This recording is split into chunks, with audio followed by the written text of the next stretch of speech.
Welcome to Mind Before Muscle. Today is a personal reflection on loss, fatherhood and survival. I want to start this episode by saying something very simple. If you are carrying pain you don't have words for, you are not weak, you are human. This episode isn't about facts or figures. It's not about diagnosis. It's not about telling you how you should or shouldn't feel. It's about emotional trauma, what it actually feels like from a man's perspective. Because men don't usually fall apart when trauma hits. We tighten up. We go quiet. We keep going even when we are breaking. For men, trauma didn't arrive all at once. It comes in layers.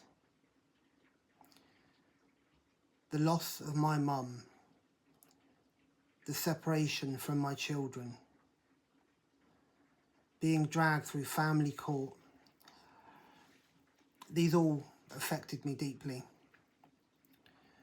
Trying to exist alongside a narcissistic ex-partner at the time wasn't healthy. And each one of those changed me and challenged me. But together, they shaped and reshaped who I am today. And if any of that already sounds familiar, this episode is for you. Now, we touched there on my mum passing away. Losing my mum didn't look how people expect grief to look. There was no collapse. There was no dramatic moment. It just felt unreal. Like the world carried on without asking my permission. One moment she was there, the next she wasn't. And what no one really prepares men for is how quiet that loss becomes. At first, people check in, but then lives simply move on. But grief doesn't. For me, it settled into my body, into my mind. It showed up as exhaustion, as irritability, even as anxiety that didn't seem to have a cause. I'd forgotten what I was saying mid-sentence. My memory wasn't what it was. I'd feel on the edge for no reason. And as a man, I didn't feel like I had permission to fall apart. So I did what a lot of men do. I stayed busy.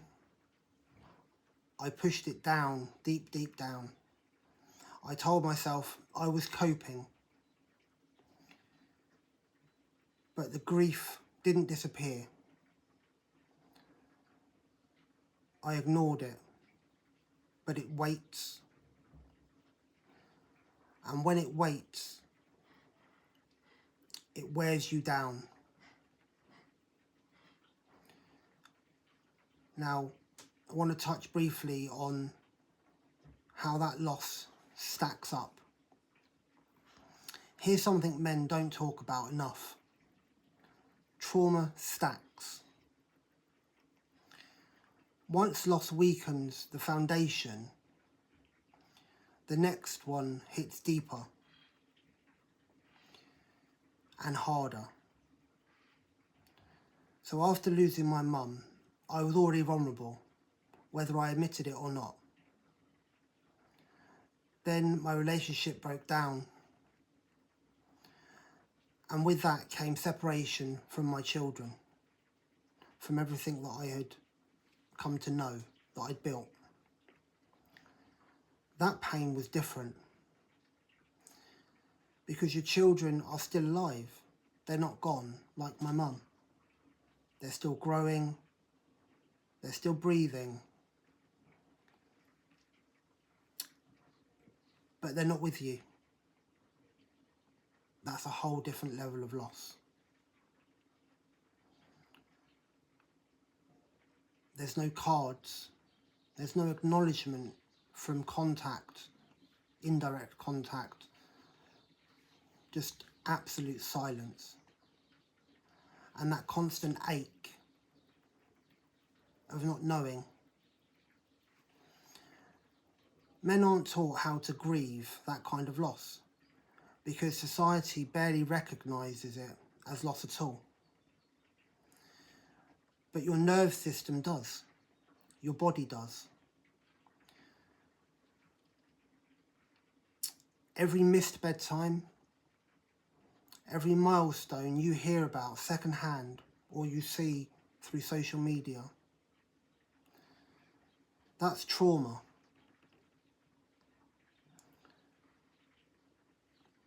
And when the separation involves a narcissistic ex-partner, that trauma does not stop. It just keeps building.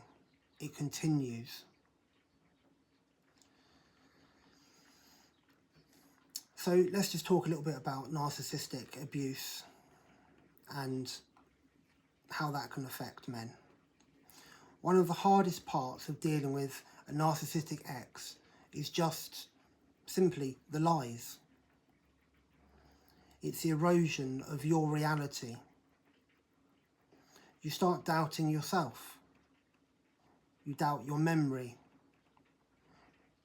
your intentions as a father, as a man. You are then painted as the problem. You are provoked into reacting, and then you are punished for that reacting.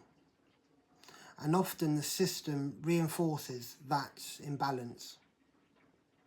You're told to stay calm, to cooperate, to be patient. But for how long should you be patient and should you cooperate? While being ignored and misrepresented. That stress doesn't just live in your head. It becomes external. But it tightens in your chest. It disrupts your sleep. It makes you hyper alert of your surroundings and other people.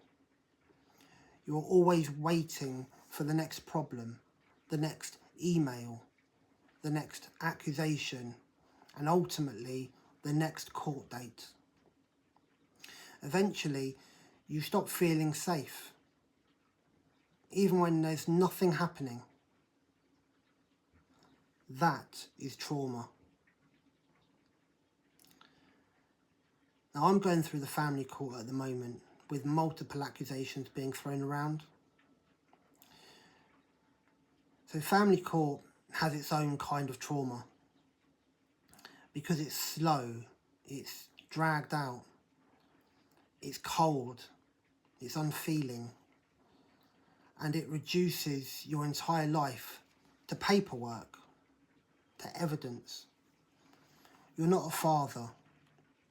You are simply a case that needs resolution. You're not a human being. You're a schedule. I'm not a schedule. And the hardest part isn't always the outcome. It's the powerlessness, the simple imbalance, and knowing how much you love your children and having no control over when you see them. And that control tends to always lean in the court's favour towards the mother. That helplessness eats away. It eats away at your inner soul. And men don't usually talk about it. We endure it. Until endurance turns into numbness. A perceived anger, but ultimately a depression or anxiety. And still, they're expecting us to function, to work, to provide, to hold it together. That's not easy to do when you're suffering up here in your head and all you want to do is just get to the end of this proceeding, this case, see your children. So what trauma has done to me? Trauma didn't make me dramatic. It made me quiet, but it also made me strong. It made me feel distant. It's made me feel unsafe. But the silence has felt loud. Some days I've not recognised myself. I felt disconnected from others, and in the past from my own body. And the hardest part was trying to explain that to other people. Because when men say I'm struggling, people hear I'm stressed. They brush it off. What we often mean is I'm grieving, I'm overwhelmed, I'm exhausted from surviving. And asking for help feels risky, dangerous, unnatural, especially when vulnerability can be used against you in court, in custody battles, in a narrative that you're not able to control. So men suffer in private. In most cases, simply suffer in silence. But speaking as a man and speaking to men and listening, if you're listening to this and you're carrying emotional trauma from loss, from separation, from court or custody battles, from years of being misunderstood, misrepresented, mistreated, hear this. You are not broken. You are just responding normally to abnormal levels of stress and loss. Your pain makes sense. Your exhaustion makes sense. Healing doesn't mean forgetting. It doesn't mean moving on. It means learning how to carry what has happened without it destroying you. And what starts with honesty with yourself and with people who can hold it safely, which isn't always easy because people around you can't always understand. But just hear this. You do not have to do this alone. Even if you've had this for a long time or suffered for a long time, you are not alone. And this podcast exists because too many men are suffering in silence. And silence costs lives. If this episode has resonated with you, or you think it may resonate with someone else, please share it and let others hopefully benefit. You are not weak for feeling this. You are strong for surviving it. And you are still here. That matters. This is Mind Before Muscle. Strong minds aren't built by ignoring pain. They are built by facing it honestly.